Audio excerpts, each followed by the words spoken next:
Hi everyone, welcome back to my channel. Jake Cuenca at Chi Felimeno hiwalay na. Chi pinagpalit si Jake sa isang multi-millionaire na isang businessman sa Cebu. Buong detalye alamin.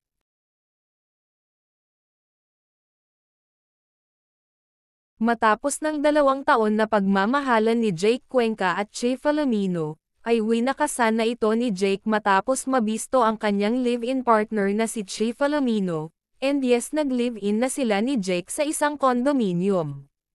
Matapos ang 1 taon na pagiging single ni Jake nang mag-break ito sa kanyang ex-girlfriend noon na si Kylie Versosa, ay hindi agad naghanap ng bagong pag-ibig itong si Jake, hanggang lumipas nga ang 1 taon nang ito ay inamin na siya ay umiibig muli, at ito na nga si Chi Felimeno. Sobrang busy ni Jake Cuenca magsimula na ito ay maging parte na ng Batang Quiapo, kung saan, ay halos araw-araw ay laging itong nasa taping. Dahil sa pagiging busy ni Jake at sabihin na natin na nawalan na ito ng oras kay Chi Felimeno, ay lagi pa rin itong umuuwi sa kondo kung may pagkakataon. Isang araw nga daw sabi ng isang source, na itong si Chi Felimeno ay nag-out of town na mag-isa, at hindi nga daw ito kasama si Jake sa naturang out of town nito, hindi lang sigurado kung alam ni Jake dahil busy ito sa kanyang trabaho, at minsan lang daw ito nakakauwi sa kanyang kondo kung saan, ay doon sila nakatira ni Chi. Ang naturang out of town nga ni Chi ay mukhang hindi ito alam ni Jake, kung saan, pag-uwi nito ay pinalayas ito ni Jake sa kondo at nilabas ang lahat ng gamit nito.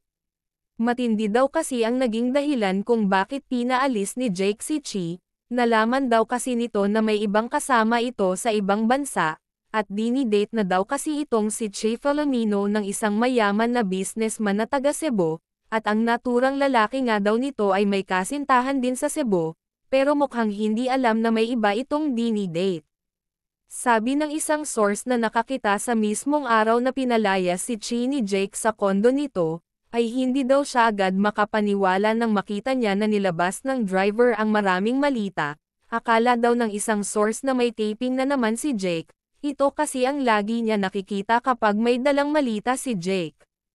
Pero ang sunod na eksena daw umano ay nalaman niyang kay Chi Felimeno ang lahat ng gamit, at pinalayas daw ito ni Jake dahil nalaman daw nito na may ibang lalaki, habang kasi busy si Jake sa pag-taping ay busy din si Chi sa iba. Nakita daw nila na napahagal-gol si Jake Cuenca nang pumasok ito sa kanyang kondo. Ang naturang kondo nga ay maraming mga artista din ang nakatira, at alam din nila kung ano ang nangyari sa dalawa. 1 buwan na daw ang nakalipas nang maghiwalay ito dahil noong August pa ay wala na ang dalawa.